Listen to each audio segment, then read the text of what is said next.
자, 시작하겠습니다. 오늘은 꿀안의 예언자들인데요. 우리가 현대 중동의 탄생을 했는데 너무 정치적인 것만 하고 사람 이름도 많이 나오니까 너무 지루하실까봐 잠깐 지난번에 우리가 오스만 제국 시대의 기독교인들은 다 짧은 책으로 한번 했듯이 오늘도 번외편으로 한번 하겠습니다. 꿀안의 예언자들, 이것도 역시 책이 있습니다.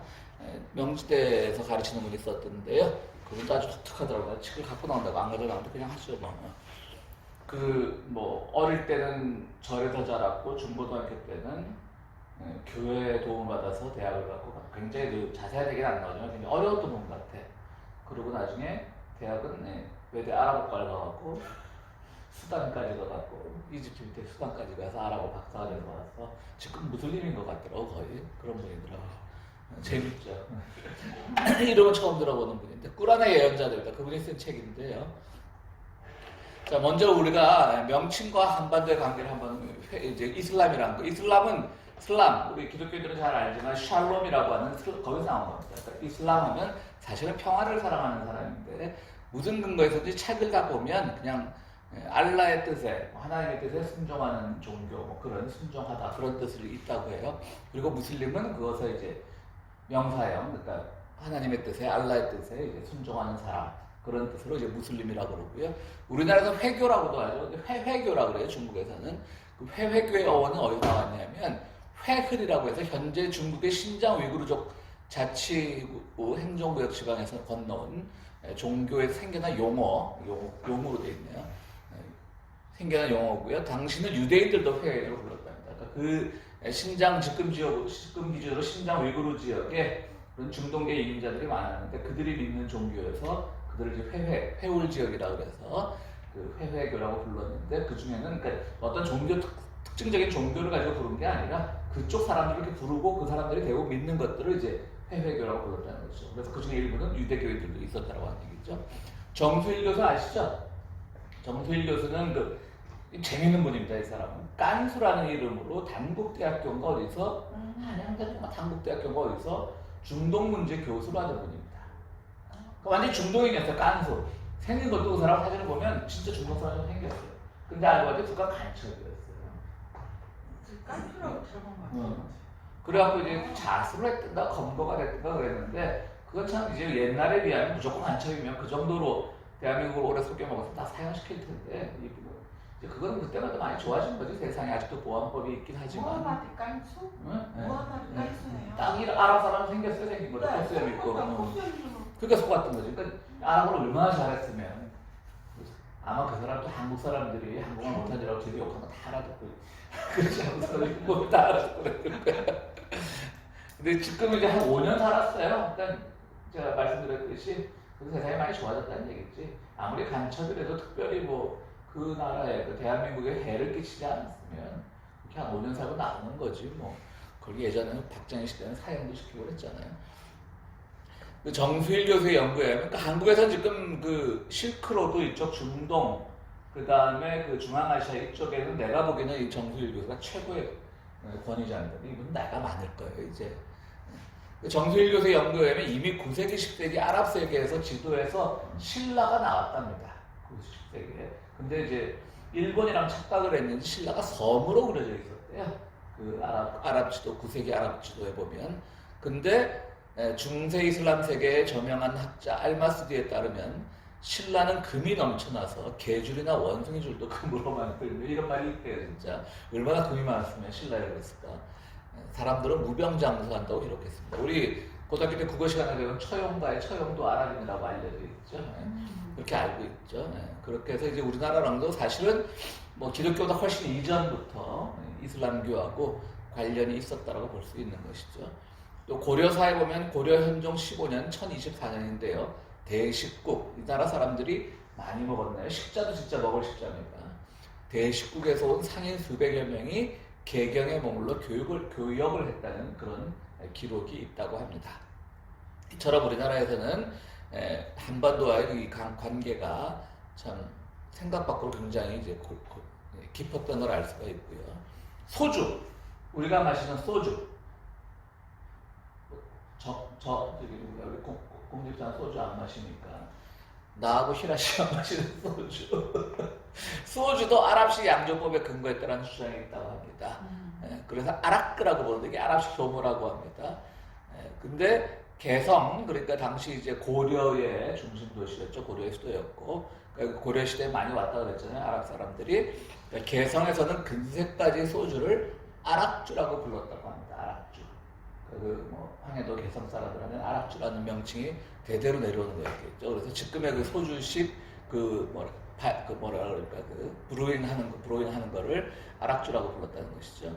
이능화의 조선 불교 통사에는 개성의 예궁이라고 해서 고려에 거주하는 무슬림들을 위한 모스크도 있었다고 말합니다. 그럼 이능화라는 사람은 누구냐? 일제시대 때 한국 불교를 정리한 최초의 일제시대 학자입니다. 한국 사람인데요. 이능화라고. 그러니까 종교학한 사람들한테 이능화 굉장히 유명한 사람입니다. 이제 그 말은 또 그 사람의 말이라면 신뢰할 만하다는 거죠. 그냥 지나가던 어떤 사람이 한 말이 아니라 조선 불교 통사라고 이능화의 그 책을 뭐 저희도 종교학할 때 엄청 공부하고 읽고 그러던 책이었는데요. 이능화도 무슬림들을 위한 모스크가 있었다라고 얘기했다고 합니다. 조선시대 초기까지, 뭐 조선시대 초기라고 하면 그 고려의 흔적을 많이 지우지 못했을 때니까 그때까지 이들은 한반도에 남아 살았으며 조선왕조실록에도 회교인들이 세종대왕의 생신잔치나 새해를 맞이하는 궁중 할애의식에도 초청을 받아 정례적으로 참석하여 꾸란 낭송이나 기도를 통해 국가의 안녕 및 임금의 만수무강을 축원했으니 이를 회회 성축이라고 했다고 합니다. 그래서 이슬람풍 노래와 음악을 연주했다는 기록이 조선실록에 있다고 합니다. 왕조실록에. 그 회회라는 말이 조선 왕조실록에 나오는 것이죠. 참 우리나라랑 굉장히 오래된 그 연관성을 갖고 있습니다. 이런 것들이 이제 그 이슬람교와 이제 한반도의 관계였고요. 자, 그러면 이제 경전을 한번 보겠습니다. 우리가 경전 다 아시는 얘기지만 맨 처음에 꾸란이 있죠.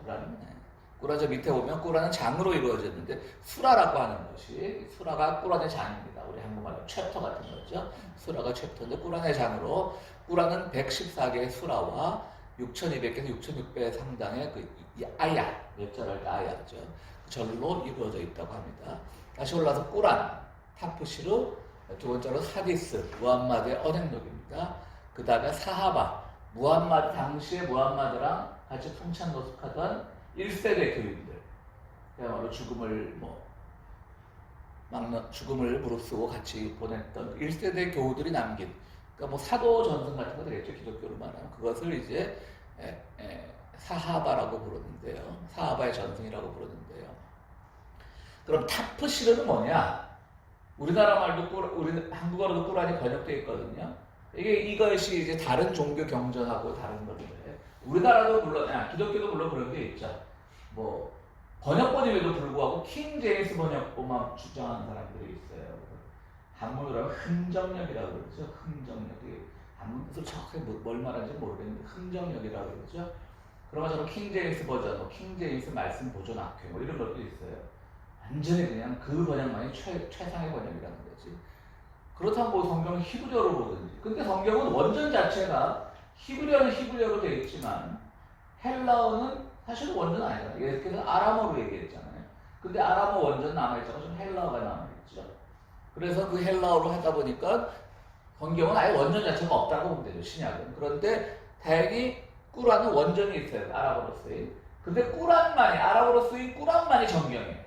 무슨 말씀인지 아시겠죠? 번역서는 정경이 아닌 거예요. 그건 해설서의 일종이에요. 그래서 우리나라 한글 꾸란을 봐도 앞에 뭐라고 써있냐면 꾸란 경전에 대한 한국어 해설서인가 그렇게 써있어요. 꾸란이란 말이 있긴 있는데 그래서 그런 걸 타프시르라고 해요. 그러니까 해설서라고 번역이 되면 엄격하게 말하면 꾸란의 자국어 번역본, 아랍어본이 아닌 자국어 번역본은 다 타프시르라고 부르는 거예요. 그 다음에 이제 하디스는 이제 무함마드가 말했던 여러 가지 언행록을 받아 적은 게 있겠죠. 그런 것도 있고 또 누가 언행록이니까 말한 것 이외에 그가 뭐 기적을 베풀었다든가 그런 것들이 이제 하디스라고 하고 사하바는 이제 무함마드 세대의 그 교우들 때 그들의 전승도 이제 굉장히 경전을 중요하게 여긴다고 합니다. 또 이제 순나는 이제 뭐 하디스와 같은 의미로 거의 비슷한 의미로 쓰인다라고 하는데요. 순나는 그 순니파에서 나온 그 순니파입니다.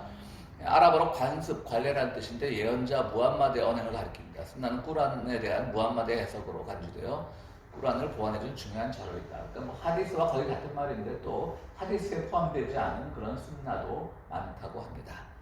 그다음에 샤리아, 꾸란의 바탕을 둔 이슬람 율법. 그러니까 이제 그 무슬림 사람들하고 얘기하다 샤리아가 인정한다면 뭐 샤리아에 따라서 뭐 그런 말들 많이 하잖아요. 그것이 이제 샤리아라고 한다고 합니다. 근데 이제 뭡니까 이 무슬림 이슬람의 경전의 쿠란, 타프시르는 쿠란의 번역본, 그렇죠? 그다음 하디스 뭐 이런 것들이 있다고 합니다. 그 샤리아는 그 유태인의 탈무드 같은 개념이에요? 근데 법이니까 탈무드보다는 좀 더 엄격하겠죠. 그보다 더 강한. 오히려 신명기 같은 거겠죠. 신명기. 탈무드 사실 율법은 아니거든요. 탈무드는 뭐 지혜서지 지혜. 그리고 탈무드는 또 정해진 게 아니에요. 계속 지금도 쓰이고 있는 거예요. 지금도 랍비들에 의해서. 그러니까 뭐 탈무드는 얼마나 많은지 모르는 거지. 그럼 계속 그러니까 그 중에 이제 뭐 애들 교육에 필요한 것만 이제 애기스 꼽아갖고 사람들이 뭐 그냥 뭐 아이들 천재로 키우는 탈무드식 교육 방법 뭐 이런 거 책으로 만드는 거지. 근데 저게 이제 실제로 뭘 이렇게 전혀 없는 데서 나온 건 아니니까. 그렇죠. 뭐랄까 뭘 보고 이런 참고된 건 없습니까? 아니 그러니까 뭘 보고 이 사람들이 완전? 없는 데서 그냥 머리에서 만드는. 아니 저거는 왜 네.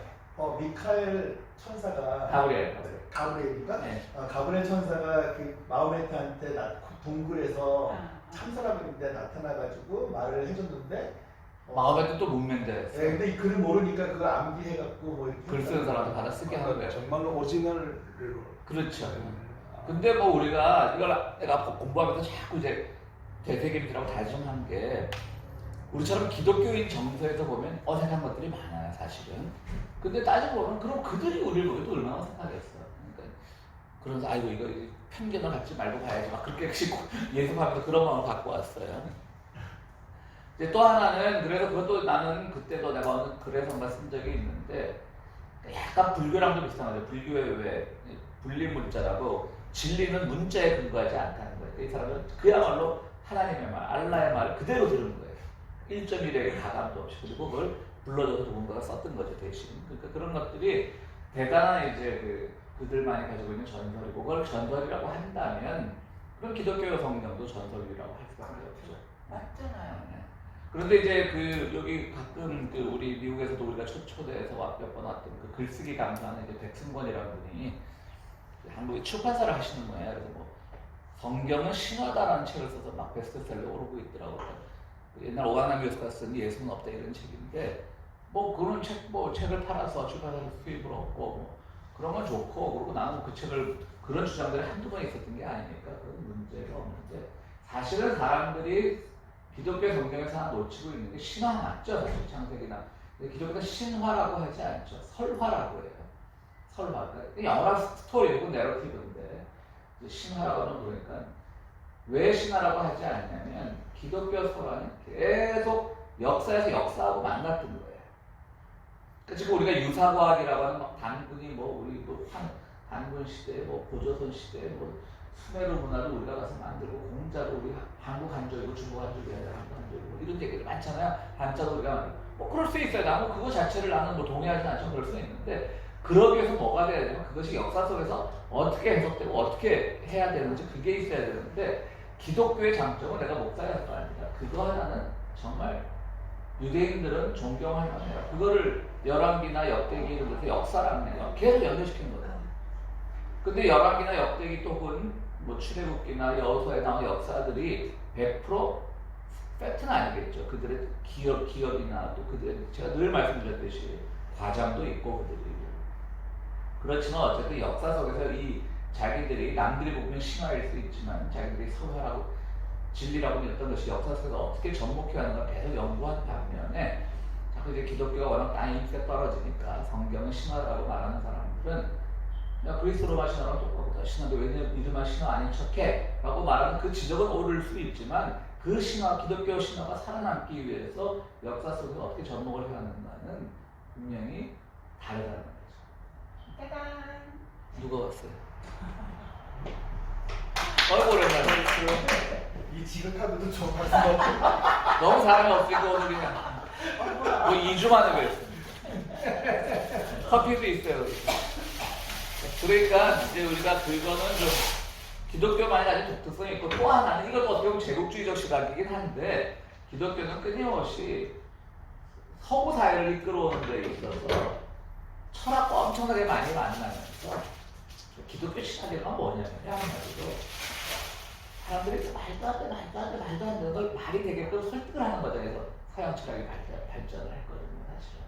그래서 신학과 철학이 따라가기 시작한 게 토마스 아퀴나스 이후인데 12세기, 13세기 이후인데 그 전까지 신학과 철학은 같이 갔지만 그 당시 사람들은 뭐 성경에 대해서 의심 없었고 이게 말이 되냐 뭐 이런 것들. 근데 이제 그 신학자를 당시 신학과 철학이 분리되기 전에 유럽 사회에서는 분리되기 전에 그것을 설명해내기 위해서 그런 사람들이 나왔던 거예요.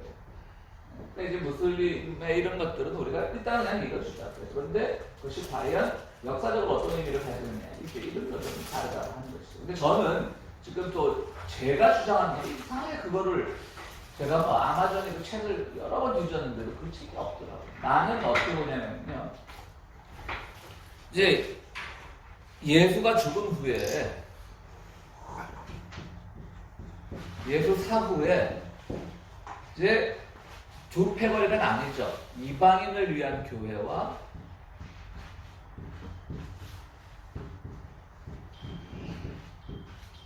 그 다음에 유대인을 위한 교회, 예루살렘 교회라고 하는 유대인을 위한 교회로 나뉘죠.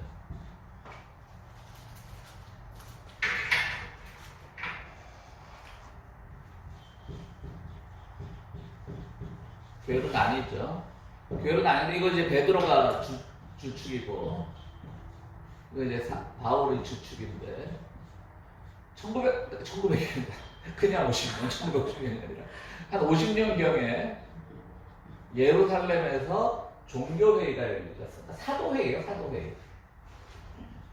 그러니까 이 그대로 예수의 부활과 승천 그 횟수를 그대로 우리가 서기의 그 역사로 보고 믿는다면 한 20년 지나서 사도회의를 열었는데 사도 바울이 이 사도회의에 무려 3번을 갑니다.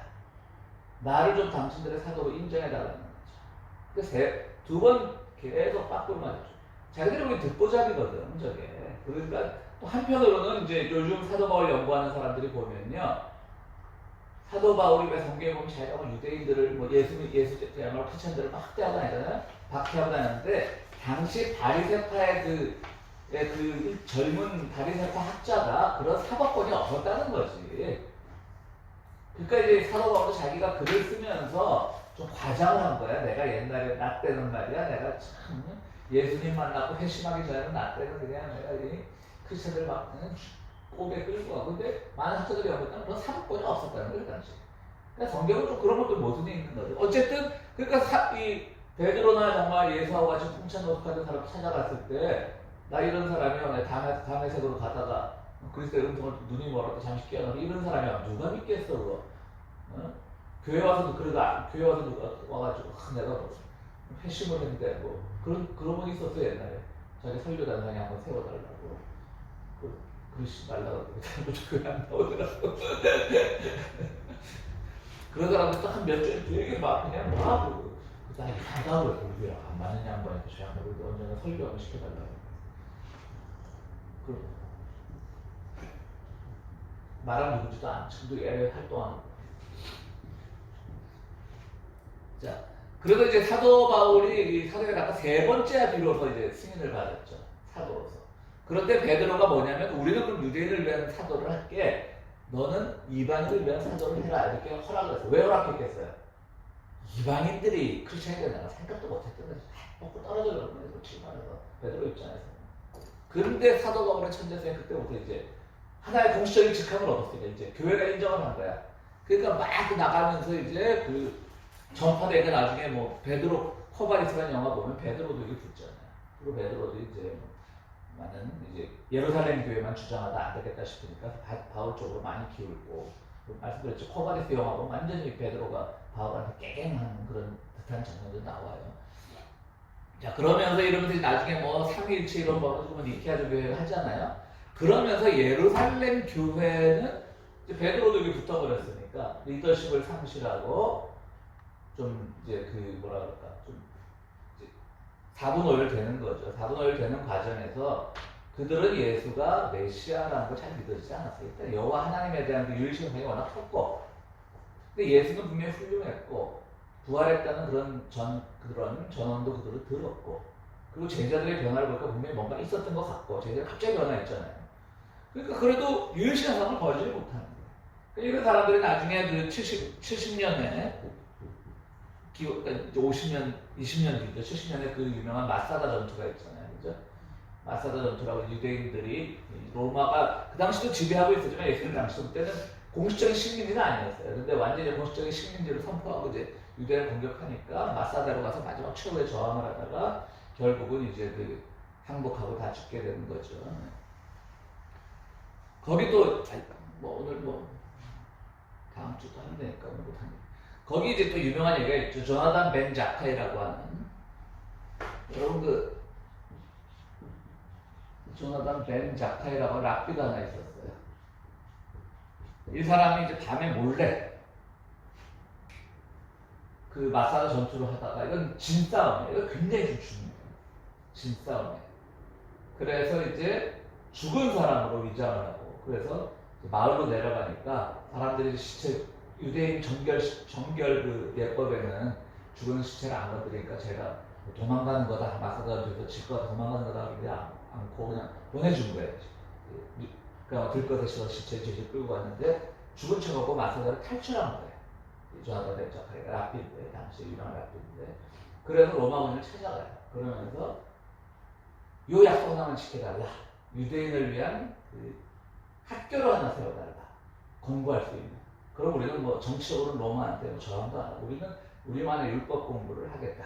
라고 해서 마사다는 결국 망하고 벤 자카이는 살아남아서 유대인의 그 전통을 계승할 수 있었다는 거죠.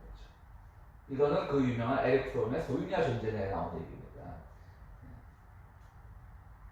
그리고 그거를 받아쓴 게 누구냐면 이문열, 작가 이문열이 80년대 후반에서 90년대 초에 조선일보 칼럼에 그 얘기를 쓰면서 데모하지 말고, 조나단 벤 자카이가 없었다면 어떻게 오늘날 유대인의 그 화려한 전통이 있었겠느냐 라고 딱 이문열이 나오는 접근을 하죠.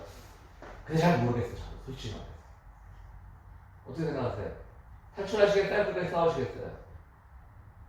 아예 올라가진 않으시겠어? 저는 안 올라갈 것 같아. 이왕신 따위. 솔직히 말해서. 12년 명이냐? 그것도 그렇고, 그게 그 사람의 행동은 어떻게 생각해요? 공교수님. 벤 자카이의 행동은. 좀 비겁함을 말씀하시죠. 비겁하지만 학교를 위해서 결국. 그래서 어떤- 결국 오늘날에 우리가 유대인 하면 늘 생각하는 대로 훌륭한 문화전통, 학술전통. 그런 거에 대한 평가는 결국 후대한 것이니까 네. 사실은 그 사람 입장에서는 그게 좋은 건지 나쁜 건지 자기로서 판단할 수 없죠. 그 역사에 맡긴 거 그냥 자기 스타일대로 그냥 하는 건데 저 같은 경우도 저는 굉장히 비겁하고 기회주의적이라 아마 가서 죽을 것 같으면 도망갈 것 같아요. 아예 로마 사람 찾아가지도 않고. 그건 잘 모르겠어요. 그런 게 있습니다. 그래서 약간 질문이 계속 돌다. 그래서 이러면서 많은 사람들이 유대인을 위한 예루살렘 교회 신자들이 뿔뿔이 흩어지죠. 70년 이후에.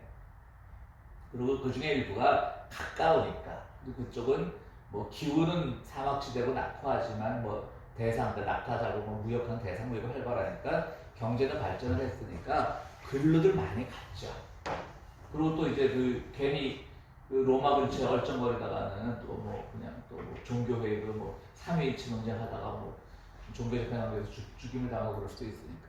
그래서 저는 이렇게 주장을 하는데 그게 참 흔적이 없더라고요. 저는 몇 번 얘기했는데, 저는 그 아랍에 있던 예루살렘 교회의 그 잔류파들이 뭐 600년에 처음 이제 종교를 개창을 했으니까 이슬람이 그때 한 300~400년 지난 거죠. 400~500년.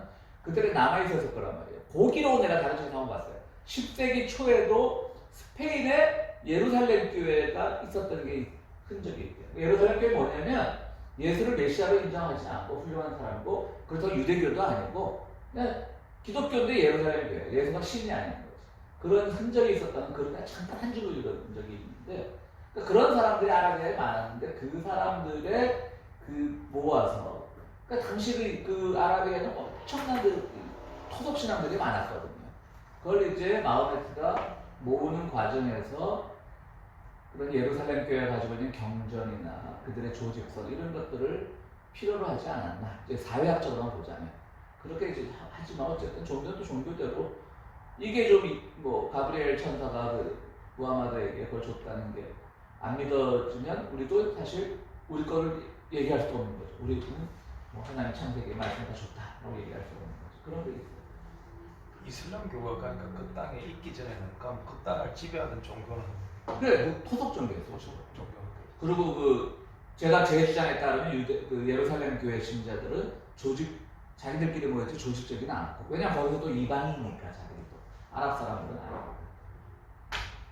그리고 성경은 또 다른 데 성경은 심지어는 모세오경, 창세기 출애굽기 레위기 신명기도 저자가 있다는 게 알렸죠. 그러니까 보수적인 데서 모세오경이라고 그러잖아요. 모세가 저작한 것이고 사람이 쓴 거예요. 어쨌든 그렇죠. 그리고 이제 요즘 신학에서는 모세가 쓴 게 아니라 여러 명의 흔적들이 있어요. 문헌 종합해보고 하면 뭐 신학으로 더 이상 얘기하지 않고. 근데 이제 그것 따라 이제 보수 신학교냐 좀 열린 신학교는 아니죠. 아직도 모세가 썼다고 주장하는 사람들은 한국으로 합동 측 그리고 이제 기장 측이나 예장 통합 측은 모세 저작서를 이제 부정을 하고 그런 차이가 있는데, 근데 이제 그런 건 있죠. 신이 한 글자 하나도 모르는 사람한테 쫙 얘기를 했는데 그거를 누군가 받아 적어서 하나의 말씀이 되었다 라고 하는 사실은 그렇죠. 누구도 좀 믿기 어려운 사실이죠. 그렇죠? 아무리 우리가 다른 점에서 열려있는 마음을 가진다라고 해요. 왜냐면 우리도 우리 종교에 대해서 그렇게 모세가 쓰지 않았다고까지 연구할 정도니까. 그것도 우리가 우리 기준이지 강요하지 말자고요. 예. 좀 대답이 되셨습니까? 근데 제가 궁금해가지고 예. 저 꾸란을 저기 우리 유튜브에 보면 한국어로 번역된 거가 전체 다 리딩이 있어요. 예, 있어요. 그래서 그걸 제가 다 들어봤어요. 아, 리딩이 있어요? 네, 거기서 이제 읽어줘요. 음. 파일 되게 여러 개로 돼가지고 쭉 읽어주는데 하나님께서 예를 들어 직접 뭔가 계시를 했단 말이에요. 말을 정했다 그러면 뭔가 거기 수준에 걸맞는 얘기를 했을 거라는 저는 기대를 하는데 이게 보면 너무 하찮은 걸 얘기하는 거예요. 예를 들면 네가 누구한테 돈을 꿔줄 때는 남자 2명으로부터 증인을 서게 하고 만약에 한 명이 여자면은 뭐 여자는 2명이 와야 되니까 3명이 해야 되고 뭐 이런 시시콜콜 하는 것까지 거기 다 써있는 근데 내 거예요. 얘기도 그거 있잖아.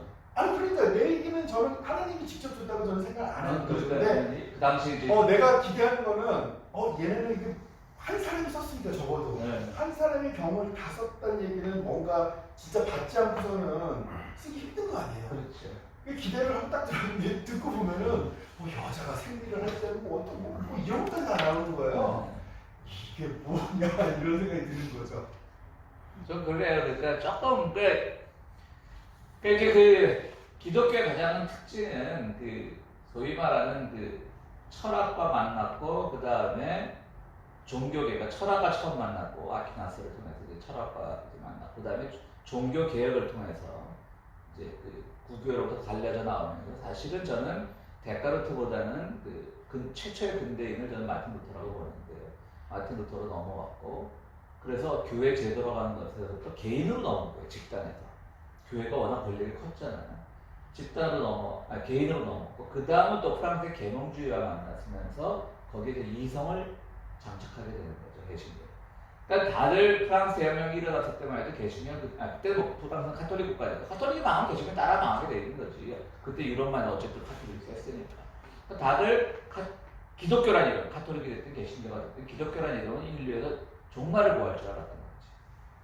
당시에 계몽주의 다 구라야. 그야말로 성경은 다 구라야.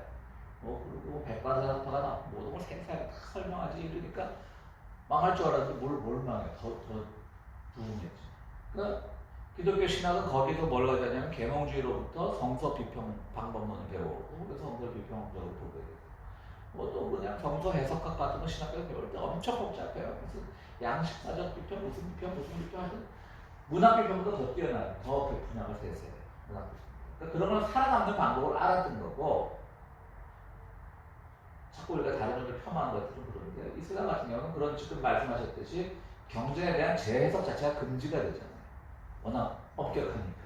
그 과정에서 자기들이 조금 그 살아남는 좀 뒤처지지 않았나 제가 보기엔 그래요. 그래서 수피즘이라고 하는 이슬람 신비주의죠. 이슬람 신비주의를 보면 그들은 정말 그 경전으로부터 뭘 얻지를 못했기 때문에 수피즘이 되지 않았을까 생각도 하는데요. 그냥 하나님만 경외하는 것처럼 쉬운 게 없잖아요. 사실 사막에서 그냥 돌 닦으면서. 근데 그게 문명의 발전에도 도움이 됐다고 보시니까 예를 들면 기독교 문화가 일반적으로 목사님들이 기독교 문화를 받아들인 데는 번성하고 그렇지 않은 데는 이제 뭐 후진국이다 이런 식으로 불러지만 그건 좀 너무하지만 그래도 그런 걸 아까 철학은 분명히 발전했어요. 철학 발전을 근데 또 이제 이슬람의 눈으로 본 세계사라는 책을 보면 우리가 오늘 알고 있는 그런 과학적인 것들 이런 것들 뭐 나치판 이런 것들은 사실은 또 무슬림 문화에서 빨리 발전한 것도 있죠. 그것도 또 함부로 말할 수는 없는 것이고 제가 말하는 건 분명히 인문적인 자연과학적인 제쳐놓고 인문적인 건 분명히 기독교가 살아남는 방법을 아는 거죠. 멸망하지 않고 살아남는 방법을 아는 거죠. 그리고 근데 사실은 그 토마스 아퀴나스 얘기 나왔죠. 뒤에 잠깐 나오는데 처음으로 그러니까 플라톤이 있잖아요. 이제 플라톤 사상을 보면 이 신학자 중에 어거스티누스. 어거스틴은 다 그때는 구교만 있었지만 지금 보면 어거스틴의 신학은 굉장히 개신교적 신학이에요. 그러니까 사실은 마틴 루터가 종교개혁을 일으킬 때도 그때 그 사람이 있던 수도사로 있던 그 수도원이 어거스틴 있던 수도원인가 그랬던 것 같아요. 정확하지는 않아요. 그래서 어거스틴 라인이었어. 마틴 루터는. 그러니까 종교개혁이 가능했어. 근데 12세기에 나온 토마스 아퀴나스는 아리스토텔레스였어요. 그건 좀 윤리학을 강조하고 인간의 어떤 그러니까 플라톤은 이데아라고 하는 초월적인 것을 강조했는가 하면 아리스토텔레스는 윤리학이 중요하잖아요. 그래서 뭐 사람들을 설득할 때 뭐 뭡니까 뭐 에틱스에 뭐 에토스, 그다음 열정 파토스, 그다음 논리 로고스 뭐 이런 거 인간 중심에. 근데 그래서 그걸 토마스 아퀴나스가 받아들이면서 오늘날의 카톨릭 신학을 만든 거예요. 사실은 12세기, 10세기경부터. 그럼 아리스토텔레스를 처음 유럽 세계에 소개한 게 누구냐? 무슬림 학자들이에요. 실제로. 그들이 그것을 그 라틴어 그리스로 쓰인 그것을 아랍어로 번역했고 그 다시 번역된 것을 보게 되는 과정에서 누군가 또 라틴어로 번역을 했을 거고 그러다가 그 저기 이탈리아 뭐죠? 패션으로 유명한데 그 제네바 밀라노인가?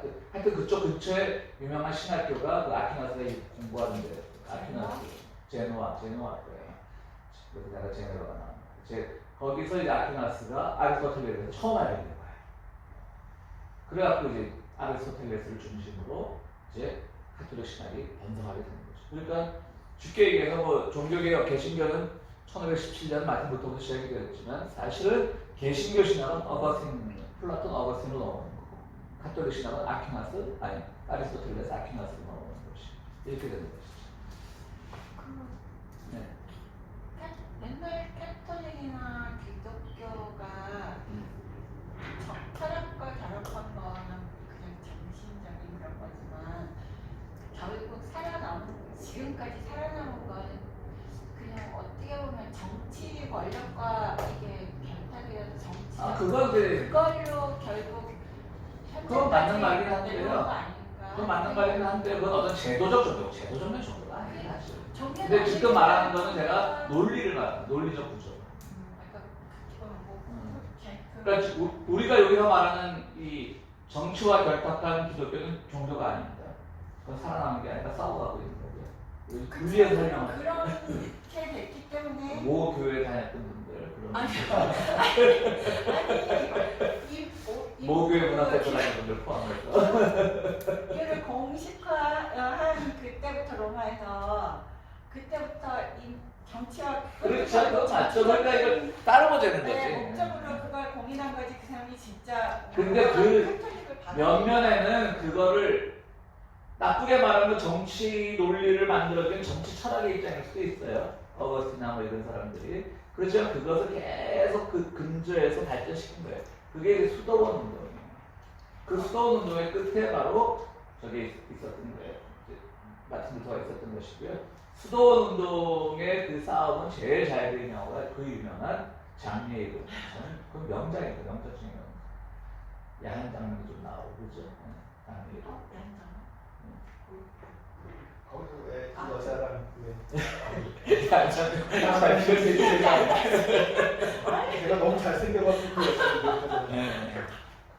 자, 그렇게 해서 이렇게 이제 뭐 이슬람도 좀 그래야 지금 말씀하셨듯이 저도 이거 말씀드렸지만 강의를 준비하면서 이걸 어떻게 설명해야 되나 너무 또 기독교 중심으로 편향적으로 하면 평화사당의 의미가 없어지고 하여튼 모세도 타우라라고 해서 구약과 성서가인데 모세 오경을 이슬람의 경전으로 인정을 해요. 근데 이제 기독교식으로 하면 토라지만 타우라라고 비슷하죠. 그 다음에 다윗의 시편, 자부르라고 하는 불러서 시편. 다윗의 시편이 많잖아요. 시편 150편 중에 그중에 다윗의 시편은 자부르라고 하고 그 다음에 예수의 그 이름 웃기죠. 인질, 신약성 인질, 그다음 무하마드 꾸란 이 네 개를 다 경전으로 인정을 하죠. 그 중에 최고의 경전은 물론 꾸란이죠. 다 경전으로 인정을 하는. 근데 뭐 아까 말했던 그 언행력 그것과 또 뭐 순나 이런 것들 다 포함해서 읽는 건데 결국 꾸란인 것이죠. 아니 지금 전 세계 이슬람 인구가 한 10몇 되잖아요. 네. 근데 걔네들은 결국은 자기네 경전을 제대로 읽으려면 아랍어를 알아야 되고. 그렇지. 그러면 이 사람들은 기본적으로 아랍어가 공통적인 이게 될 거 아니에요. 근데 안 될걸요. 말레이시아나 인도네시아 사람들은. 그럴까요? 네, 안 돼요. 그거 타프시르로 보는 거지. 그리고 또 뭐 말레이시아나 인도네시아는 특히 섬이 많은데 그 섬에서 아주 그냥 근본주의적으로 믿는 섬들도 있어요. 한 2년 전이라고 해외 투표하고 났잖아요.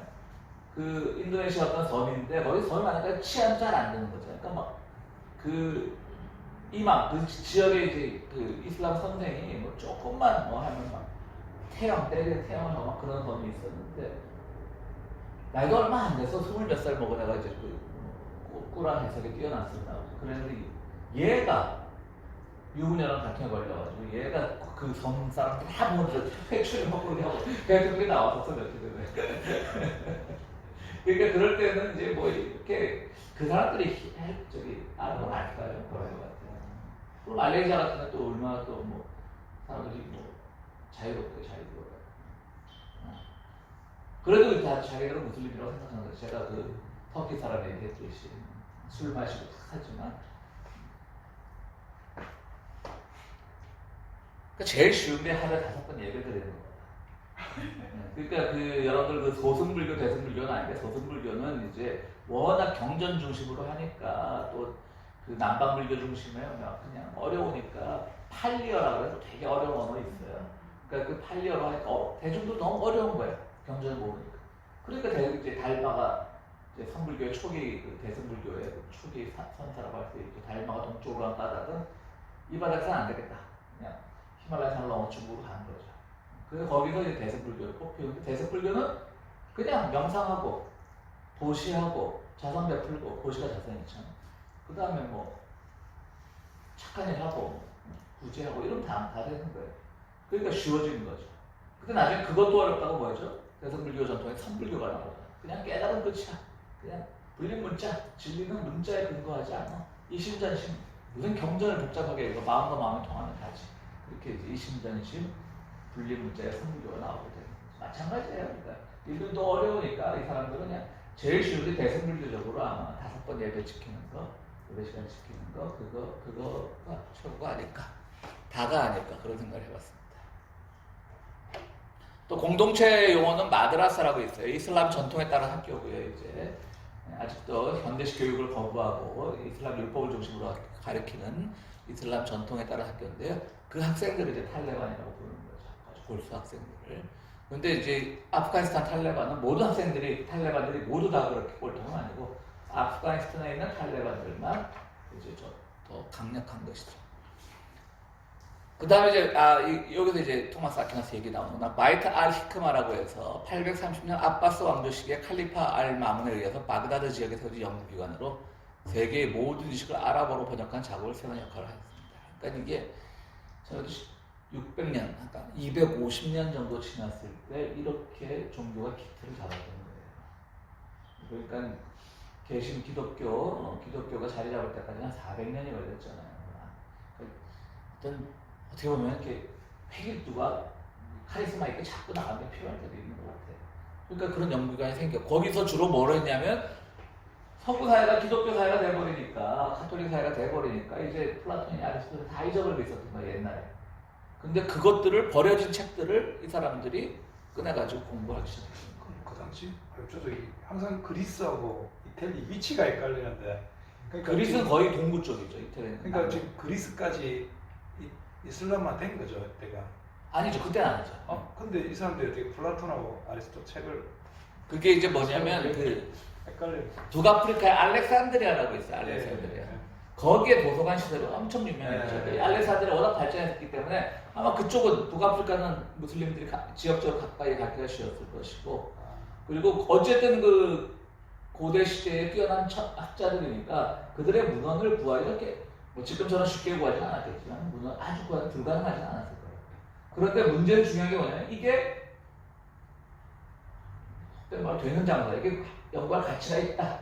이걸 알았던 것이 이제 무슬림들인 거죠. 이미 기독교 문학에서 버린 책들인데 사실은 지나고 나서 보면 다 사도 바울도 플라톤 사상을 많이 배웠던 것으로 많이 익숙해졌던 것으로 분석하는 사람들이 있거든요. 플라톤 사상에 많이 익숙한 거고. 어떻게 보면 그때가 더 열린 문화가 그렇죠. 있었다. 근데 이제 그건 아까 히라시가 지적한 대로 이제 기독교가 공인되면서 이제 크리스텐덤이라고 그러죠. 그러니까 뭐냐면 기독교 사회가 되어버린 거예요. 기독교 제국이 되어버린 거죠.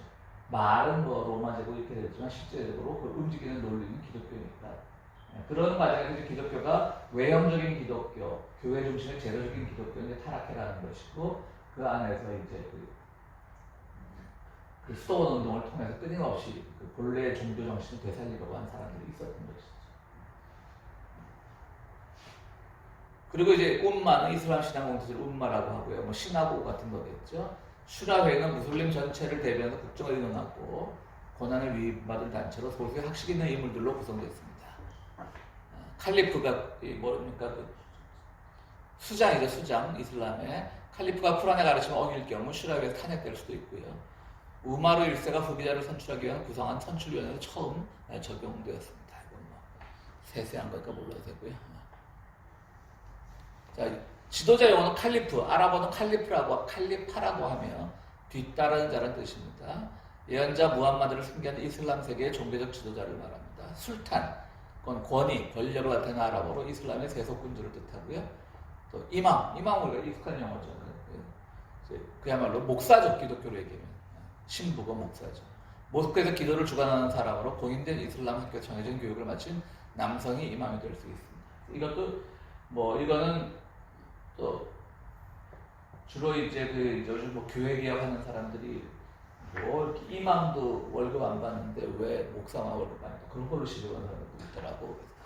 근데 이제 이맘도 경우에 따라서는 그 모든 것들을 다 제공해주는 카톨릭 신부처럼 그렇게 이제 보장받는 것도 있고요. 그다음 살라프라 그래서 후세들이 이슬람의 관행과 지침에 가장 권위 있는 원천을 여기는 무슬람 1세들을 아까 지침 아까 잠깐 나왔었죠. 살라프. 쉐이크, 이슬람 쉐이크는 이슬람 지역 혹은 집단의 원로에 대한 경칭으로 쉐이크라는 말이 있다고 합니다. 지도자도 많아요. 그러니까 술탄, 칼리프. 와하비즘이라는 게 중요하죠. 와하비즘이라는 게 중요한 건데요. 살리프, 그러니까 최초의 무슬림들이 삶과 실천을 회복하고 꾸란의 근본 가르침으로 돌아가야 한다고 주장하며 창시한 이슬람 복고주의 운동입니다.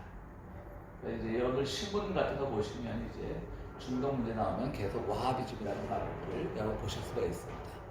사우디아라비아 왕국 건국의 기초 이념이에요. 사우디아라비아 왕국은 뭐냐면 지난주까지 했던 그 후세인, 그죠? 아랍 독립운동, 민족운동을 이끌었던 그러다 결국은 또 이 서구 세력의 노리기가 됐죠. 후세인 같은 사람들이 이제 기초 이념으로 살았던 것이고요. 오늘날 이슬람 원리주의, 근본주의죠. 기독교식고요. 이슬람 근본주의도 와하비즘을 기초로 하고 있습니다. 알카에다, 자바트, 알누스라, ISIS 이런 것들이 다 와하비즘입니다. IS는 지금 거의 다 소멸되다시피 했는데, 그다음 카바, 사우디아라비아 메카에는 이슬람 제1성전의 성도인 신전으로요. 검은 돌이 하나 있는데 그 검은 돌이 굉장히 이제 신비의 돌로 불려지고 있습니다. 이슬람 이전에 이곳에 많은 신상이 있었는데 무함마드가 메디나의 자리를 잡은 뒤 카바를 키브라로 정하고 예배의 방향, 카바를 보고 절하게 되는 것이죠. 630년 1월 스스로 메카로 들어가 우상을 파괴해버렸습니다. 이때부터 카바는 이슬람교도의 제1성소가 되었습니다. 전 세계 이슬람교도는 그 방향을 향해 매일 예배하고 있으며 하지, 메카 순례를 하지라고 하죠. 하지 의식도 이곳에서 시작되고 끝난다고 합니다. 그러니까 이게 뭐 이제 이건 뭐 상식적인 우리가 알아야 되는 와하비즘이나 카바 이런 것들입니다. 이것도 다 아시죠? 부르카, 눈을 포함한 전신을 가리는 것이고요. 눈 부위는 이제 얇은 천을 사용해서 그 장갑을 끼기도 합니다. 아프가니스탄, 이집트 여성들이 주로 사용하고요. 이집트 여성이라면 좀 이상하네요. 좀 이거 연합뉴스에서 제가 따온 그림인데 이집트만 해도 또 굉장히 좀 개방적이죠. 무슬림들이. 그리고 니카브, 눈을 제외한 전신을 가립니다. 색이 다양한 것이 특징입니다. 파키스탄과 모로코 여성들이 주로 사용합니다.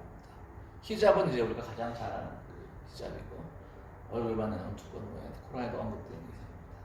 시리아 등 아랍권 여성들이 주로 사용합니다. 차도라, 부르카와 비슷한 헐렁한 겉옷의 일종이며 속에는 양장을 입는 경우가 많습니다. 쉬운 것이죠. 이란 여성들이 멋쟁입니다. 그렇죠? 예. 오죽하면 우리가 강남에 테헤란 못 가게 했어요. 옛날 이란하고 한창 사이 좋을 때만 그러는 게.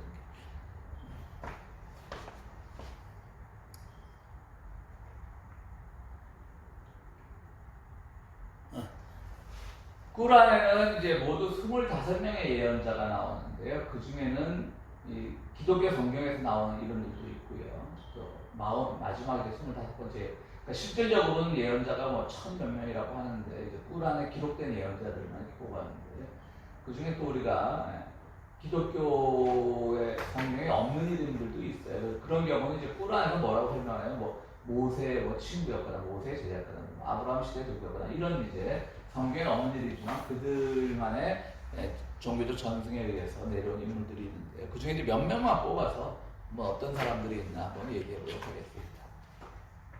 아담입니다. 꾸란에서 사용하는 그 모세 오경에 따르면 하와라는 이름이 없다고 합니다. 그냥 그 아담의 아내, 아담의 여자 이런 식으로만 표현되고 하와라는 이름은 없다라고 합니다. 그러니까 여성의 인권이 좀 이렇게 그때부터 그랬나요? 이름도 없어요.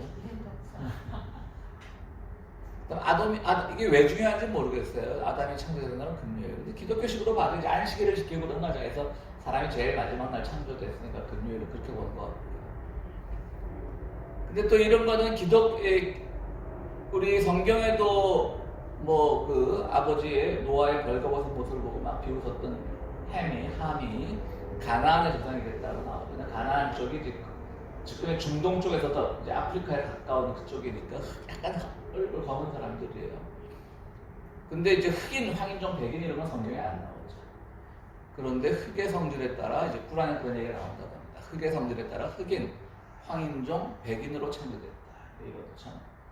그러니까 요즘 한국의 목사들이 그 무슬림, 이슬람 시간 같은 것도 여기서 따온 것 같아요. 우리 어릴 때 교회 다닐 때 배웠어요, 진짜. 목사들이 아무렇지 않은데도 설교했어요. 흑인들이 저 함 때문에 죄를 많이 잡고 흑인들 조상이 되어갖고 이렇게 오늘날 고생하는 거예요. 어떻게 그런 설교를 할 수 있었지? 지금도 하잖아요. 그리고 흑의 성질에 따라 되는 것이 피부 색깔뿐 아니라 기질도, 사람의 기질도 흑의 성질에 따라 달라졌다고 합니다. 그렇지만 한 가지 공통점이 있다면 인간은 모두 조급한 성질을 가지고 있었다고 합니다. 그런 공통점이 다 있다고 합니다. 그래서 이 알라가 아담에게 늘 넌 조급함만 버려. 그래야 네가 진짜 훌륭한 자가 되는데 이제 그 사탄에 속아서 선악과를 따먹고 그럴 때 그냥 뭔가 빨리 지혜를 알고 싶은 그런 조급함 때문에 먹었다. 이렇게 이제 꾸란에서 정리를 하고 있고요.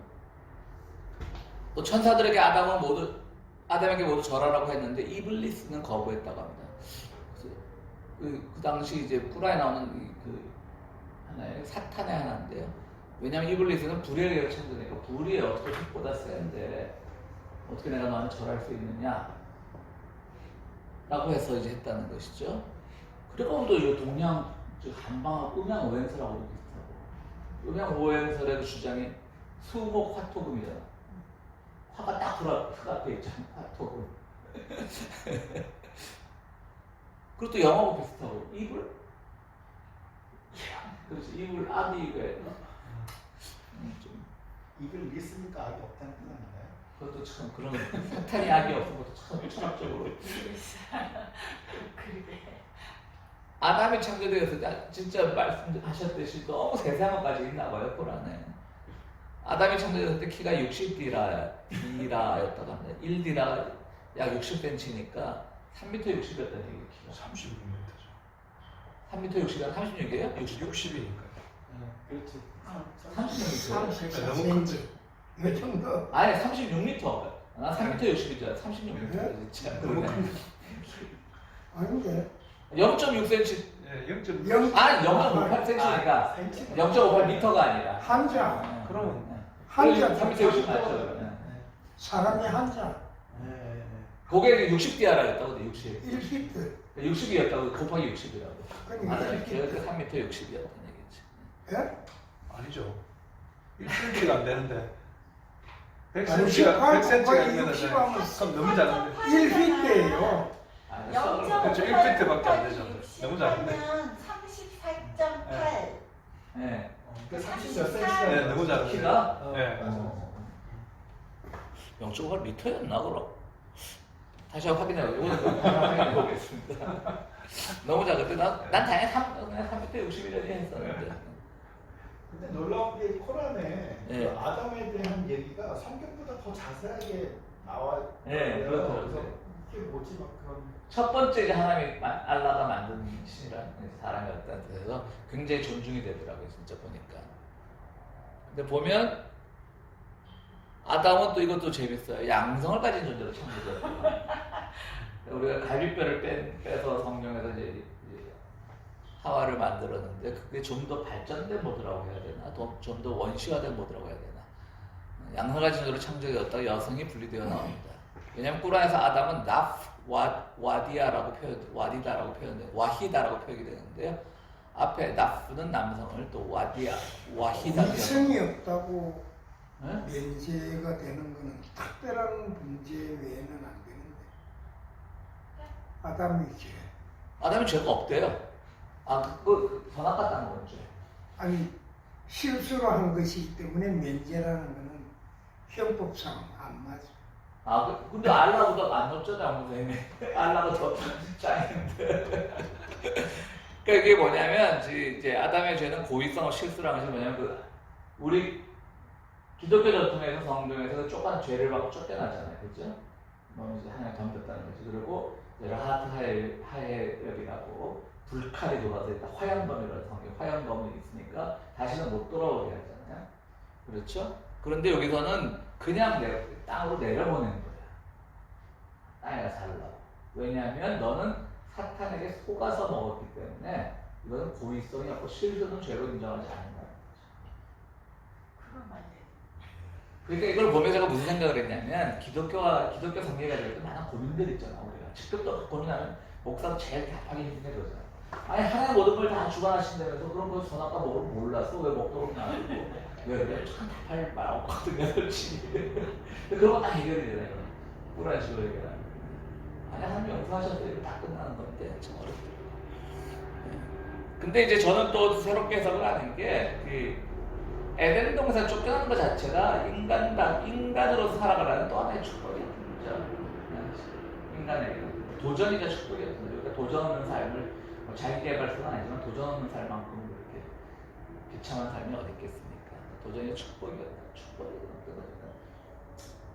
하나님은 일부러 그럼 먹게끔 덧칠라면 또 이렇게 물어도 할 말은 없는데 제가 어려운 문제를 목사들한테는 그거는 뭐 면죄부를 팔기 위해서 캘탈리서 만들어야 되니까. 그러다 아담이 이제 7번째 하늘에 있다가 이 땅에 내린 곳이 이제 메카의 카바였던 거죠. 검은 돌이 있는 곳에. 근데 이제 그 인근에 있는 제따 지역에서 하와를 만났기 때문에 성지 순례자들은 여기서 하룻밤을 보낸다고 합니다. 이제 아담과 하와의 신혼을 보낸다는 걸 자기가 이제 하룻밤을 보낸다는 거죠. 이런 게 참 정도래요. 그래서 아까 제가 그 개신교나 이런 것들, 그러니까 기독교가 자기 발전의 단계, 또 계몽주의면 계몽주의 이런 것들과 만나 살아남았다는 거. 그러니까 계몽주의가 도전하면 거기서 성서 해석 방법, 성서 비평 방법, 그럼 성서 고고학 가서 막 유물을 파보고 이런 것들을 발전시킨 반면에 하와의 무덤이 그냥 그렇죠. 왜 말이 안 돼요? 하와의 무덤이 되게 있을 수도 있는 거죠. 저는 되게 또 근본주의자가 아니 그게 아니라 멀리 떨어진다. 코로나 환자 몸처럼.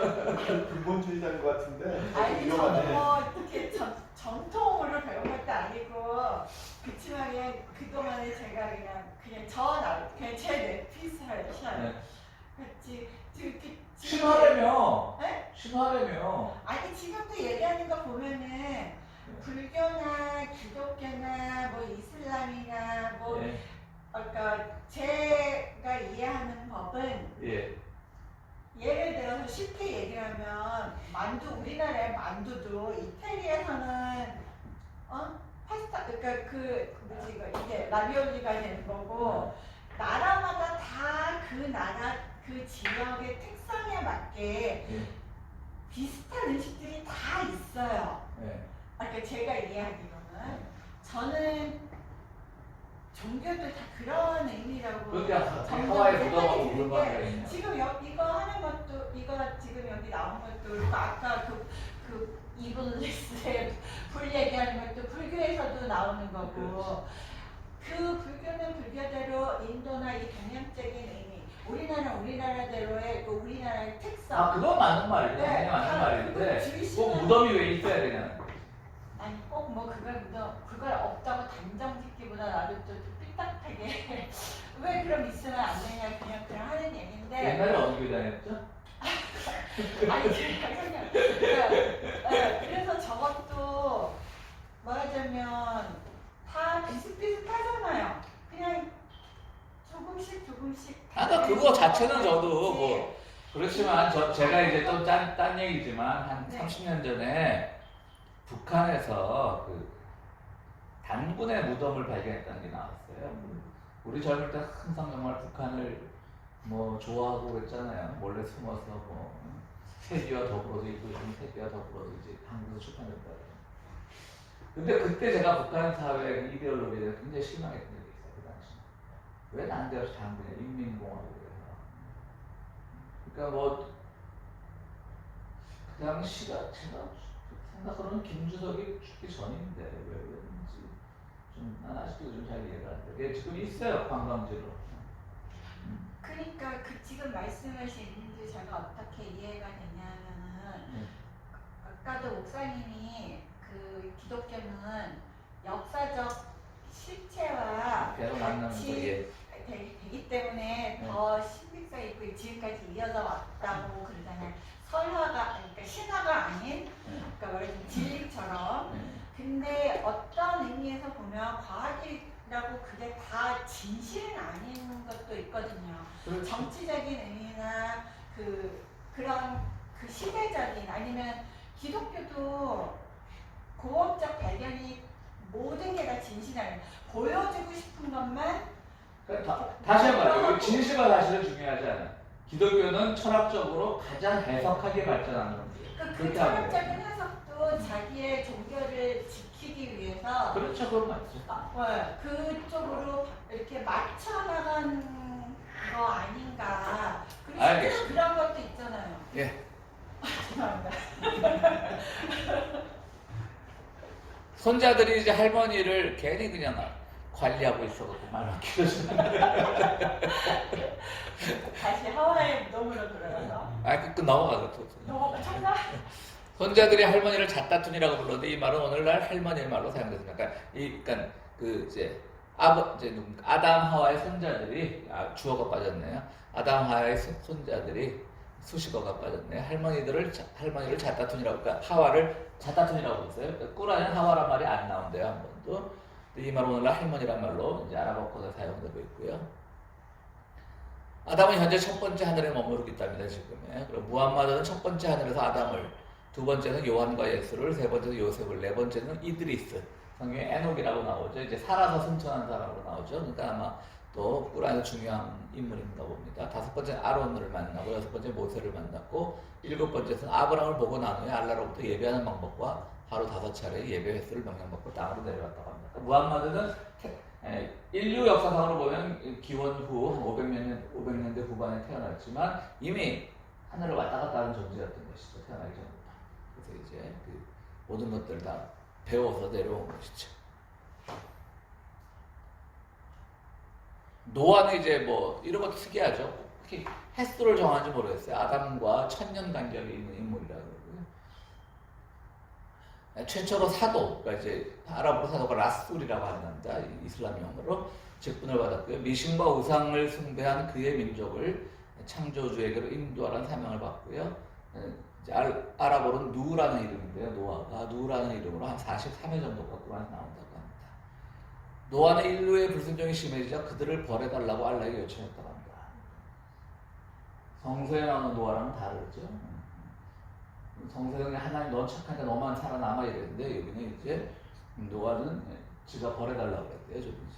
질은 좀 안 좋아요. 남을 죽여달라고 하는 거니까. 예, 근데 이제 사람들이 말은 성경에서 나오지만 말은 하나를 이제 배를 만들고 있으니까 놀렸을 거 아니에요. 예언자라고 자처하는 자가 배나 짓는 목공이 되었단 말인가? 당시 이제 많은 사람들이 노아를 이렇게 놀렸다고 합니다. 방주 완성 후에 믿는 자들과 암새 동물을 다 태웠는데요. 이게 특이하죠? 70여 명이 탔다고 합니다. 그러니까 성서에서는 노아와 그의 가족들만 탔잖아요. 근데 그것도 좀, 아까도 얘기했듯이 아까 그 아담 쫓겨날 때 하나님이 다 섭리하시는데 왜 죄를 짓게 놔뒀냐 그 질문이 좀 우리가 곤란한 것처럼 이런 꼭 물어보는 사람들이 있잖아. 그러면 노아 이후에 인류가 다 멸망했는데 애를 어디서 낳고 누구를 만났느냐. 그게 심한 거죠. 그러니까 그까지 생각을 못했던 거지 사람들이. 근데 그것 때문에 그런지 여기서는 70명인가 탔어요. 남녀가. 그래서 오히려 노아의 직계로부터 태어나지 않았다고 말을 하고 있어요.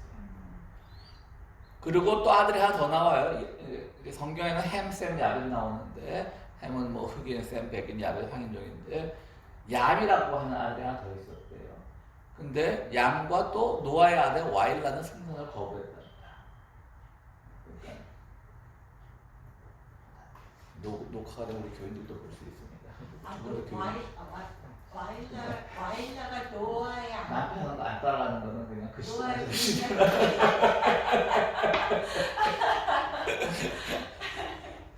와일라가 노아의 부인이랍니다. 성경에는 이런 이름 안 나오는데 노아의 부인인데 배를 안 탔대. 그리고 또 다른 아들 얌이라고 하는데 성경에 안 나오는 이름이죠. 얌도 배를 안 탔다가 죽었답니다. 그래서 이 사람도 좀 가정을 다스리는데 좀 실패한 사람이죠. 말을 잘 안 들어요. 그 앙드레지드의 그 돌아온 탕자라는 소설 보면 앙드레지드 유명한 프랑스 작가잖아요. 거기 보면 아들이 하나 더 있습니다. 셋째 아들이. 성경에 나온 돌아온 탕자의 아들 둘이잖아요. 근데 앙드레지드에 보면 셋째 아들이 있는데 아버지가 환영을 해주지 않아 둘째 아들을. 아버지가 회개하고 그러지만 근데 이제 셋째 동생이 이제 둘째 집 돌아온 아들한테 와서 물어봐요.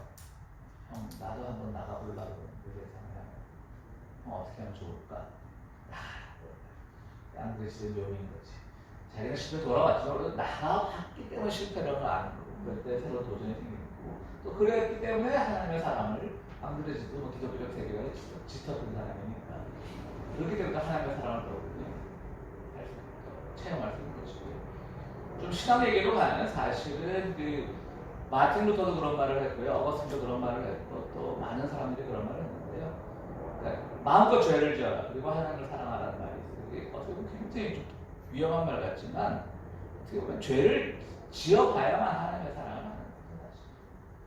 근데 이제 우리 같은 사람 어릴 때부터 내가 뭐 죄를 안 짓고 무별하다는 사람 뜻은 아니죠. 우리는 어릴 때부터 기본적으로 이제 모태신앙인 사람들은 기본적으로 키가 타자고 일탈 조금 하지 여기서 말하는 죄는 정말 뭐 하나님도 부정해보고 정말 세상 것과도 버티고 이런 죄를 말하는 거지 뭐 사소하게 뭐 그냥 뭐 숨어서 뭐 술 먹고 담배 피우고 이건 아니잖아요.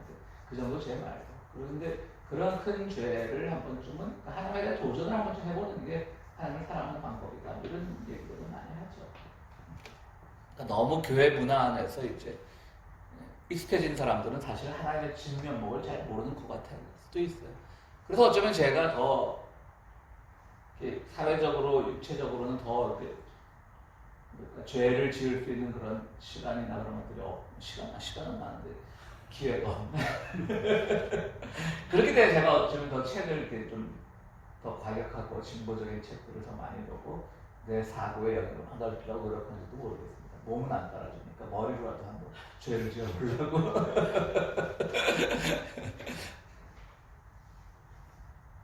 아브라함은 총 69회가 언급되고요. 아브라함은 예언자들의 대부요, 알라 종교의 지도자 중에 지도자였고 알라의 친구였다는 거 합니다. 당시 아브라함이 워낙 또 막 알라의 뜻을 전파하고자 하니까 반대자들에게서 화형에 처해질 뻔했대요. 그랬을 때 바람을 불던 자들은 살해하라고 무함마드가 예언했다고 합니다. 그 뭐냐면 이제 우리가 불 안 붙을 때는 후 불고 그러잖아요. 예? 뭐 캠핑 가서 장작 안 붙으면 후 불고 막 이렇게 붙여지라고 그러잖아. 아브라함을 화형대에 묶었는데 거기서 후 불던 사람들이 있었대. 그 사람을 더 내가 이건지 원문을 안 읽고 그 요약된 거만 봐서 정확하게 앞뒤 맥락은 모르겠는데 이 말이 아니었을까. 그러니까 죽이면 죽이든지 비겁하게 옆에서 후 불고 나중에 아무것도 안 했어라고 하고 살아나면 아무것도 안 했어라고 하는 그런 태도를 이 무함마드가 싫어하지 않았나. 화끈하게 죄를 짓든지 아니면 화끈하게 아브라함 편에 서든지 이제 누가 화양 시키려고 하면 되게 후 불고 무슨 알더라고. 나중에 나 안 그랬어 그러고. 근데 저게 무슨 뜻이에요? 무함마드는 훨씬 후대 사람인데. 그게 왔다 갔다 했잖아요. 시대를 초월했다니까. 아 그럴 거예요? 네. 다 만나고 다니더라고. 하늘 공간에서. 타임머신. 그때 타임머신이 있었나? 발음 좀 똑바로 할래요? 탈모라고 들었잖아. 아무래도 컨트롤. 아브라함은 하갈에 대한 사라의 질투를 피해 카바로 하갈과 함께 피시는. 이거 참 재밌습니다. 그죠? 특이하네. 지금 페미니즘 여성 신학자들한테 제일 욕먹는 게 아브라함의 사라가 하갈을 막 박해하고 때 아브라함의 그 우유부단한 태도였잖아요. 그 페미니즘 학자들한테 페미니즘 신학자들한테 엄청 욕먹는 부분이에요. 치사하지. 근데 하나님도 치사하지 사실. 근데 여기서는 하갈에 대한 사라의 질투를 피해 카바 아까 그 검은 돌인데 글로 가서 하갈과 함께 피시는 거기서 이스마엘을 낳았다고 하는 것이죠. 이스마엘이 탄생을 낳았다고 하는 것이죠. 의리 있는 사람이에요. 그죠? 사랑의 이유로 이렇게 됩니다.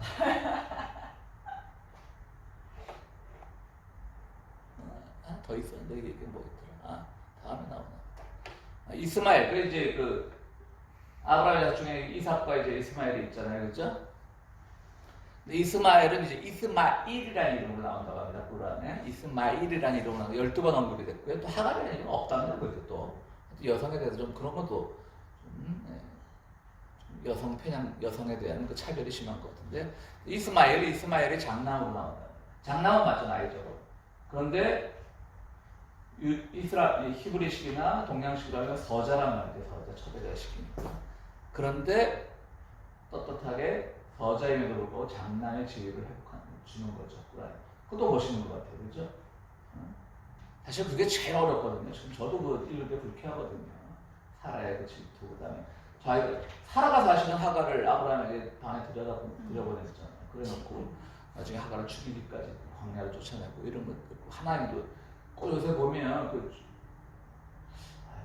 내 주변에 또 문재인 대통령 측근들 많고 아무것도 안 하고 이렇게 멀뚱멀뚱 있는 분 같아. 하나님 누굴 얘기하는 줄 알겠죠 지금. 그리고 번제단에 올라간 것도 이스마엘이라고 나온답니다. 꾸란에. 모리아산에 번제 아브라함이 죽이러 데리고 가잖아요. 번제로. 그리고 심지어는 그 번제산 사건이 이삭도 태어나기 전이었다고 꾸란에 나옵니다.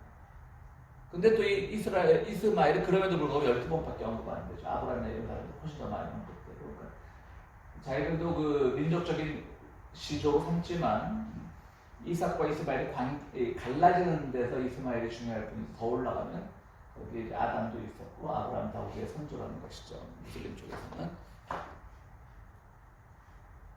예수인데 예수 이제 59회가 언급되고요. 많이 나오죠. 거기 이제 예수란 말 이외에도 뭐 마리아의 아들이다, 메시아다 이런 것까지 다 포함해서 59회가 예수 언급이 되고요. 마리아인데 마리라고 했구나.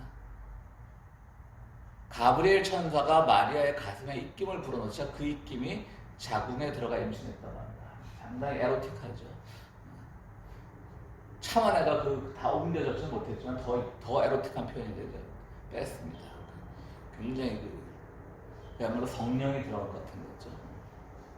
근데 사람들이 그럼에도 불구하고 사생아라고 막 욕하니까 품 안에서 어머 젖을 먹고 있던 예수가 말문이 트여갖고 나는 알라의 종으로 어디에 있든 축복받도록 태어났고 딱 서기관들을 보고 그랬다는 거죠. 멋있어. 그리고 제가 살아있는 동안 예배를 드리고 이슬람세를 바치라고 명령받았습니다. 알라께서 명령하셨습니다. 참 중요한 거죠. 보겠어요, 이거. 어쨌든 아랍 사람은 아니에요. 예수는 유대 사람이에요. 근데 당시 아랍이 굉장히 포괄적인 정책으로 지역 안에 있던 유대인들이나 타인종들에서 다 포괄을 했지만 어디서 차별을 뒀냐면 비무슬림들, 비아랍인들에게는 세금의 부담을 좀 과중했어요. 근데 예수가 인정한 나 비아랍인이야. 근데 알라 하나님이 나한테 세금을 따로따로 내라고 했어. 라고 그 어린 것이 엄마 젖을 먹다가 이거 젖을 떼고 탁 주변에 학자들 나는 이슬람세를 낼 정도로 나는 투철한 무슬림이야 이런 말을 했다는 거지. 우리 예수는 어디 가나 투철한 뛰어난 분입니다. 그렇죠? 아멘 하셔야 되나? 뭐. 아, 그건 제 기독교에 나오잖아요. 네? 가이사이클 네. 알라로부터 복음서, 사복음서도 알라로부터 받은 걸로 나오고요. 예수 이제 인성만 소리하는 거예요. 신성은 없고 인성만 소리하는 겁니다. 그런데 재미있는 게 부활의 날에 징벌을 받을 무리는 예수를 성자로 보는 자들과 사생아로 보는 자들 다 징벌을 같이 받는다고 하는 거예요. 이건 이제 당시 이제 이 꾸란이 계시를 받은 날짜는 600년대 중반이잖아요, 그렇죠? 그러면 이제 그 이쪽에서는 삼위일체 교리나 예수의 양성론 같은 게 4세기 초, 5세기에 이미 확립이 됐을 때가 200년 동안 이제 그것이 로마의 권력을 힘입어서 정규 교리로 자리 잡았어요. 예수는 참 하나님이고 참 사람이다. 양성을 가지고 있다. 그리고 삼위일체 하나님이다. 그러니까 하나님과 동일 본체라는 거죠. 빌립보서에 나오는 말처럼. 그런 것들이 당시 유대 사회도 좀 스며들어갔을 가능성이 있겠죠. 그러니까 아주 엄격하게 얘기를 하는 겁니다. 예수가 그냥 사생아잖아, 애비 없이 태어난 자식이다 라고 욕하는 것이나 예수가 하나님과 같은 존재야 라고 신격하는 것이나 다 천벌을 받을 놈들이라는 거죠. 그거 재밌죠. 두 극단을 다 배제하는 거죠. 그리고 예수는 죽지는 않았던 거예요. 십자가에서. 예수를 살해하려고 했던 유대인들, 그러니까 막 죽이시오 하자 성경에 따르면 그 유대인을 알라가 나타나 그들의 눈을 잠시 멀게 했어요. 그래서 예수와 똑같은 형상으로 다른 사람을 보이게 했어요. 그래서 그 병사들이 예수로 착각해서 그 사람을 죽였습니다. 그래서 그걸 대체순환이라고 하는 용어가 있더라고요. 순환을 대신을 당하는 거예요. 그 사람의 이름도 나와요. 유대인 아라스카리유티아. 이름도 복잡하네요. 그러니까 에만놈이 죽은 거예요. 그냥 예수님. 알라의 보호와 영광을 받은 정교고 죽지 않은 예수는 인도의 카시미르 지역에서 말년을 보내다가 자연사했습니다. 다시 오긴 온답니다. 예수가 다시 와서는 45년 동안 세상을 통치하게 되며 결혼하여 자식을 두고 다시 자연사한 후에 무함마드가 묻힌 장소에 묻혔다가 최후의 심판의 날에 부활한다는 그런 얘기가 있다고 합니다. 몇 번씩 왔다 갔다 하는 거죠. 무함마드 왔다 갔다 하듯이. 근데 인도의 카시미르 지역은 세계 모든 종교의 그 발원지로 알려져 있는데 그때 또 어떻게 인도의 카시미르 지역을 알았는지 모르겠어. 무슬림들이 지역적으로 멀진 않죠. 사실 또 이렇게 아프가니스탄, 이란 통해서 올라가는 곳이 멀진 않은데. 그래서 저는 그 미션 임파서블 최근에 나왔던 게 폴아웃인가? 5편인가 4편인가?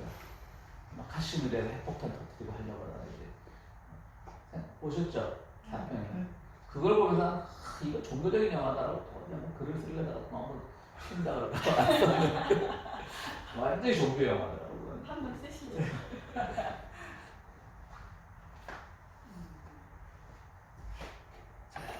그랬답니다. 이제 무함마드입니다. 무함마드는 알라에게 사람들을 가르칠 사도를 보내달라고 아브라함이 기도했는데요. 그때부터 이제 알라는 이제 무함마드를 이 땅에 보낼 생각을 하고 있었답니다.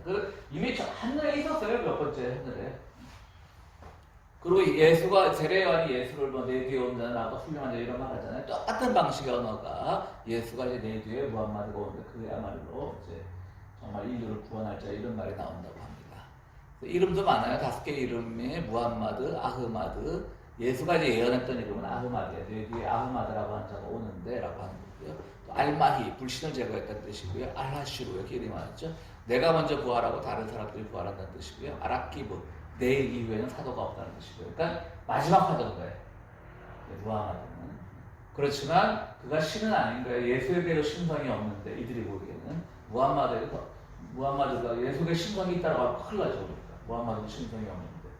그러니까 다 이제 사도로서 최고의 사도는 그러니까 완결편이죠. 완결편. 이제 무함마드의 뜻만 잘 따르면 알라신의 모든 은총을 받을 수 있다는 거죠. 그 유명한 카디자가 이제 첫 번째 부인이죠. 이제 그 무함마드는 굉장히 어릴 때도 고생을 많이 했어요. 그래서 교육도 못 받고 글도 못 읽고 그랬는데 어느 이제 대상 당시 이제 무역상에 이제 낙타타고 하는 돈 많은 이제 카디자 과부인 카디자와 알게 됐죠. 당시 나이 차이가 한 20살 차이 난 걸로 아는데 또 이것도 좀 설화가 잘못됐다고 봐요. 그러고 나서 애를 굉장히 많이 낳았어요. 그 당시 40살짜리 여자가 요즘도 아니고 그 당시에 뭐 영양 상태도 좋지 않을 텐데 그렇게 애를 많이 낳았을 리가 없어서 20살 차이는 과장됐을 거라는 또 학자들의 얘기도 있더라고요. 카디자와의 사이에서 뭐 1년, 3년간을 낳았는데 하여튼 다 죽고 파티마만 살아남았어요. 그래서 무함마드는 카디자와 또 카디자와의 사이에서 난 딸 파티마, 예수의 어머니 마리아, 파라오의 아내 아시아를 이게 파라오가 나옵니까? 아닙니다. 파라오. 왜 누굴 썼다가 파라오가? 그러니까 아시아가 나중에 제일 어린 딸입니다. 아니, 어린 와이프. 아시아가 그러니까 세상에 가장 위대한 4명의 여인으로 꼽았다고 합니다. 무함마드는 카디자가 살아있을 때는 다른 여인을 아내로 받아들이지 않았다가 카디자가 죽고 난 후에 무함마드는 재혼 대상으로 과부 사우다와 6살 된 아이샤를 이 아이샤 6살? 이거 파라오의 안에 맞나 본데 이거 제가 다시 확인해 보겠습니다. 이거는 이 책에서 제가 옮긴 건데 둘 모두 근데 이제 어떤 과부 재혼 대상으로 과부 사우다라는 과부를 소개받았는데 또 한쪽에서는 이 6살 된 아이샤를 또 추천했다고 합니다. 그건 자기 친구의 딸이었어요.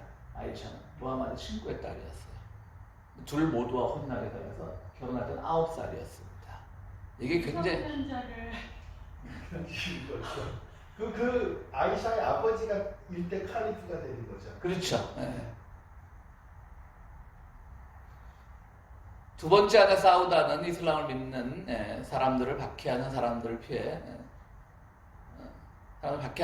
피해 부부가 함께 에디오피아로 이주했다가 남편이 죽은 후 메카로 돌아온 과부였습니다. 세 번째 아내 아이샤는 무함마드가 예언자로 부름을 받을 때부터 흔들림 없이 늘 곁에서 도움을 줬던 친구이자 무함마드 사우력이 나왔죠. 제1대 칼리파가 되어 무슬림 문제를 이끈 아부바르크의 딸이었습니다. 결혼할 때 나이는 9살이었습니다. 모두 13명의 여인, 공식적으로만 13명의 여인입니다. 모두 13명의 여인 중 처녀의 몸으로 무함마드의 여인이 된 사람은 아이샤가 유일했습니다. 9살짜리 처녀였겠지. 나머지 12명은 모두 과부거나 이혼녀였다고 합니다. 그래서 이건 왜 이렇게 강조가 되냐면 이 사람은 무슨 역색적이라서 아내가 많이 되는 게 아니라 당시 전쟁이 많은 시대니까 뭐 무역하러 갔다가 뭐 죽을 수도 있고 전갈에 물려 죽을 수도 있고 오아시들을 못 찾아서 목말라 죽을 수도 있으니까 하나의 그거는 그들만의 뭐라 그럴까요? 또 다른 자비의 방법인 거죠. 여성들의 노동력이 인정받지 못하던 시대도 할 것도 없던 시절에 오직 남성의 그런 강인한 힘만이 노동력, 자본의 그 축적인 시절에 이 사람들을 데리고 살아야 된다고 하는 거죠. 그렇기 때문에 이제 무슬림 이슬람을 좀 긍정적으로 보는 사람들은 저게 창피한 일이었으면 아예 기록도 안 했다는 거지. 근데 기록이 남아있는 거는 오히려 이걸 자랑스러워했다는 거죠. 여성 편력의 심에서 자랑스러운 게 아니라 이렇게 많은 여인들을 거느렸다고 하는 거죠. 그리고 자기가 그 당시 이미 이 이슬람 공동체에서 그야말로 최고가 되어 있는데 얼마든지 뭐 젊은 여성을 아내로 삼을 수도 있지만 다 이렇게 제 과부거나 이혼녀거나 이런 사람들을 했을 때는 그건 동정이었고 자비였다 이렇게 이제 해석을 하는 사람들도 있습니다. 근데 이제 아이샤는 9살짜리였다는 거죠.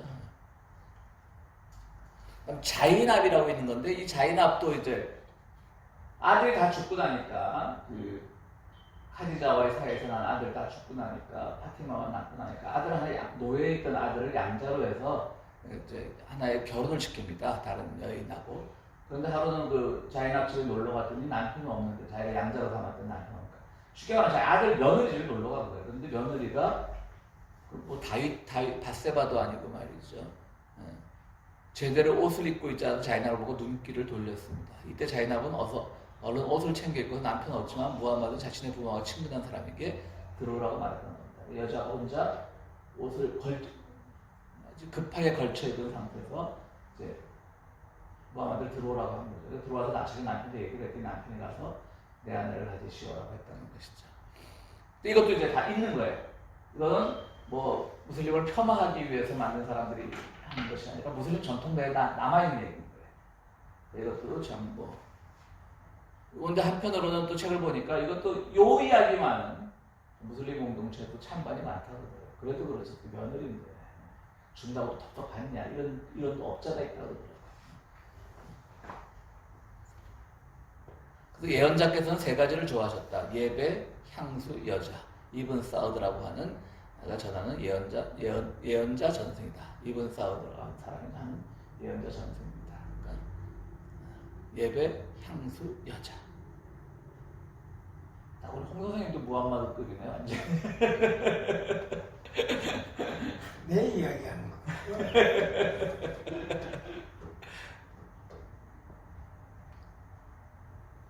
자, 그러니까 아까 그 아이샤하고 이게 왜 중요하냐면 결국 아이샤파하고 파티마파가 싸운 게 시아파와 수니파인데 수니파와 시아파의 싸움입니다. 그러니까 무함마드가 죽을 때 알리, 그러니까 무함마드의 사위이면서 파티마의 남편이고 이 사람이 시아파의 시조가 됐고 수니파라고 하면 아까 그 아이샤의 아버지가 1대 칼리프였고 수니파 기준으로 4대 칼리프였고요. 그는 이제 아이샤라고 이혼하라 그랬다는 거죠. 너무 어리니까 알리가. 그런데 그때부터 두 사람 사이에 불화가 생겼고요. 무함마드가 죽을 때 그녀의 나이는 18살. 이미 컸었죠. 그 당시 기준으로 18살입니다. 성인이죠. 근데 이미 이슬람에는 중심적 인물이 되었고요. 그래서 아이샤는 아직 자기 그 후손이 없잖아요. 아이샤 남후손 18살이니까 죽어버렸으니까 9살 때 결혼을 했고. 그러니까 어쨌든 후손 중심으로 그것이 계승이 되면 어려운 거예요. 그러니까 이제 자기 뭐 삼촌이나 뭐 이런 사람 중심으로 이제 아까 본래 아버지 이런 사람 중심으로 칼리프가 계승되기를 원했던 것이고, 반대로 시아파에서는 알라는 이제 내가 해야지 니들이 뭔데 하냐, 내가 사위인데 그래 라고 하다가 이때 생긴 갈등으로 암살당했고, 지난번에 슐레이마니가 암살당했을 때 그때 사람들이 시아파에서는 알리가 암살당했을 만큼 같은 급의 슬픔으로 표현을 했다는 거죠.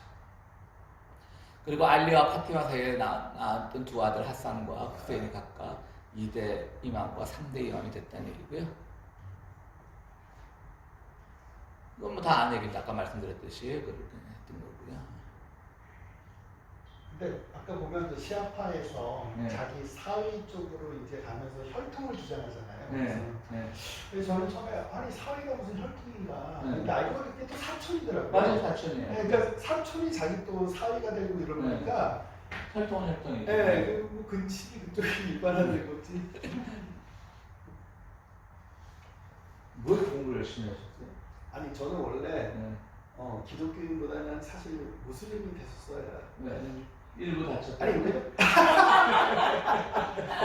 아니 뭔가 저쪽이 깔끔한 것 같아. 성경은 보면은 책도 다 여러 명이 막 짜증게 하는 느낌이고. 서로 사바띠 아니야 뭐. 그래서 제가 한때 저기 기대를 많이 하고 딱 갔는데 야 진짜 기독교 성경이나 저쪽 코란이나 하나님이 주신 말씀이라고 그러는데 사실은 인간이 쓴 반야 신경이 제일 수준이 높은 거야. 공적시세 카특식으로 이런 딱 보면 뻑 가잖아요. 이거는 뭐 하나님이 우리 사람들 색을 그 색으로 이해하는 건 아니잖아. 이게 기독교 목사님들이 얘기하는 거예요. 불교를 너무 폄하하니까. 불교 전공했거든요.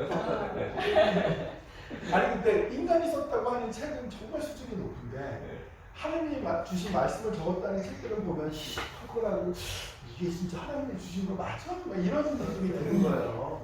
이제 저 같은 경우 말씀드릴 때 그걸 이제 어떻게든지 해석을 해내려고 이제 공부하는 재미도 있어요. 더 깊이 있게 가면.